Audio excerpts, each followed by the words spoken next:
All right, everyone, welcome back to the Hillside Farm. Just a little quick update video for you guys today on the garlic and some other things I got going on today. As you can see in front of me here, all of the garlic is really starting to produce. It's really starting to come on. These warm days we've had, it's just been awesome. Things are getting dried out. So this garlic is doing fantastic. If you can see just the overall, all the way to the end of the rows, everything is just absolutely doing wonderful. I did have one variety, let me show you, that's not doing quite as well as the others, and I will talk about that and maybe some of the reasons why. All right, so there's the tag.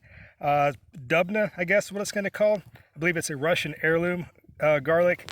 And opposed to all the garlic I have growing, this is the palest green and the one with the least amount of leaf production. I mean, if you look just next door to the Spanish Roja, which was the #1 performer when they first started emerging, when I did an update video on that. This is at least twice as big. Maybe this is a late season for the Dubna, I don't know, but all the other garlic seems fairly more robust and healthier. So that's why I did 7 different kind of garlics this year, just to kind of get a feel for what does the best and what may or may not do as well as other varieties. So I encourage everybody, when you're starting a new big project like something like this, you know, maybe the first year you set aside something for some experiments. You know, you find out some varieties that may or may not work. Because you want something to work, it doesn't necessarily mean that it's always going to work.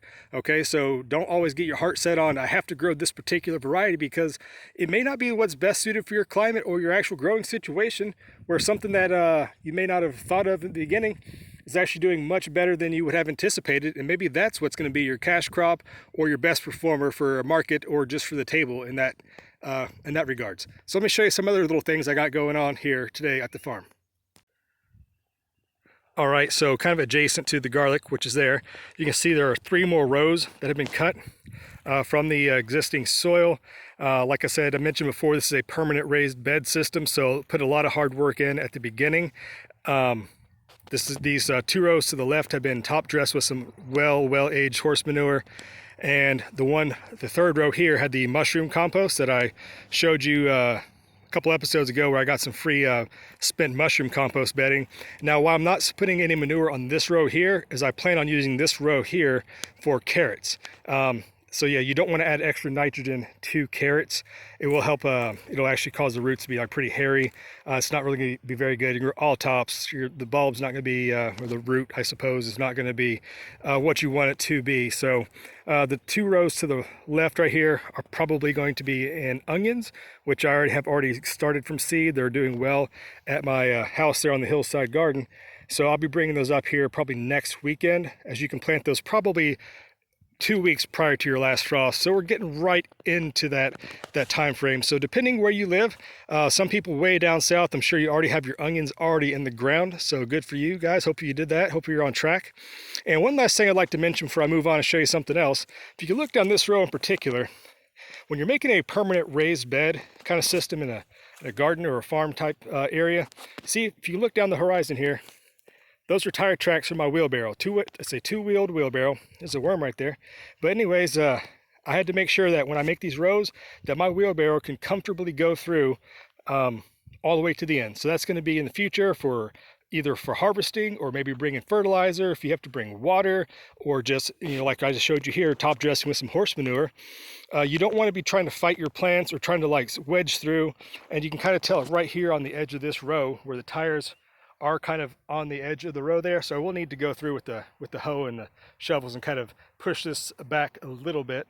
But you know, that's why I do 1 row at a time, make sure that it runs through easily enough so that you can actually, you know, easily move your wagons or your wheelbarrows or whatever you're doing, tractor, depending on, you know, what you got going on, yard tractor or something. Just make sure before you set this up that you have enough space that you can do this, because the worst thing you can do is have everything in the ground, everything's planted, doing great, and you're gonna have to like run over your plants, or you're gonna step on things just trying to get them out of the ground or get some fertilizer or something to them. So yeah, so definitely double, you know what they say, measure twice, cut once, right? So measure this twice and then go ahead and start digging it up, because you do not want to have to do this over and over again. Let me tell you, it's only about 60 degrees out, but I've been out here all day sweating. It is not easy, but you know, in the long run, it's going to pay off. I mean, with the garlic over here. That took a lot out of me, but you know, it looks pretty, and those rows are just doing exactly what I hoped they would do, and that garlic is doing outstanding. So let me show you two more things that I've been doing today, or show you some things I've noticed today, and I'll wrap it up after that. So let me go ahead and show you something else right here. All right, so I hate to show you some of the bad news, but this is my magnolia tree. I did a video about the magnolia trees I grew from seed, the 2-year update. So this would be its start of its 3rd spring, I guess. But up to 2 weeks ago, this plant was amazing. But now, as you can tell, stupid deer have come through and it's eaten everything off of this. So I don't know why. There's plenty of green things growing everywhere else, but they've never had any trouble with them touching magnolia trees. But I guess somebody got curious finally and did that. But it's still going to be able to survive, I hope. I'm going to get like a tomato cage or some rebar or some chicken wire or something to wrap this up, because that's my mistake. So don't ever assume that just because something is, quote, deer resistant, that it's not going to get messed with by the deer, even if it did survive an entire year out here, way out here in the open without any trouble whatsoever. It is kind of heartbreaking. Hopefully it does respond. I think there's enough life still in the stem. I mean, it's still very green. It's still very alive. So yeah, hopefully that's going to bounce back.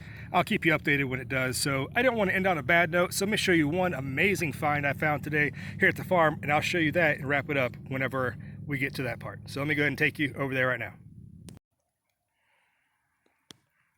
All right, so for the final update, and so this old tree, I cut this down today. It was basically a standing dead tree. This is a hickory, I believe. But I had all the extra mushroom bedding that I used for the compost, and I started noticing some things happening with the mushrooms. So check this out right here. These are blue oyster mushrooms. Hopefully it's coming through. You can see like right here through the spent bedding. I mean, these mushrooms are growing through. Check that out, right? Ain't that cool? So what I had an idea is I went ahead and broke up a bunch of these big blocks of the mushroom bedding, and I kind of just covered it all over this dead tree. Mix a little bit of horse manure in with it. So hopefully there are enough spores in here that when it rains, that it's going to get into this old tree, like right here. You see in the gaps of the tree where it's been kind of cracking and rotting away. That's full of the old mushroom bedding, and that goes all the way down to the end. So hopefully the mushroom spores and the mycelium are going to get in there and hopefully break this tree down to turn it into more composted material for the farm here, for the projects I got going on behind me. But also it's going to actually just hopefully maybe get some free mushrooms that are going to pop up just out of curiosity's sake, just to see if it'll actually work. And the worst thing that could happen is if nothing really pans out, this is actually just good composted material that's actually just going to break down, and I can harvest this if I need to fertilize flower beds or gardens or something like that along the way. So there you go, guys. That is today's update from the Hillside farm. I hope you enjoyed it. Hopefully you're getting outside, as this is the first day of spring. So you should be outside doing something for your garden, for your yard, for your health. Just being outside is just, it's nature's medicine, okay? All that vitamin D you're getting from the sunlight. We've all been cooped up for way too long inside, but if you're able to, do yourself a favor, get outside and do something healthy, do something green, and we'll see you next time here on the farm, guys. All right, y'all take care. Please subscribe if you think this is something that you might want to keep following along with, okay? Tons of stuff coming up. This is going to be a great season. I hope to see you again. See you guys. Bye-bye.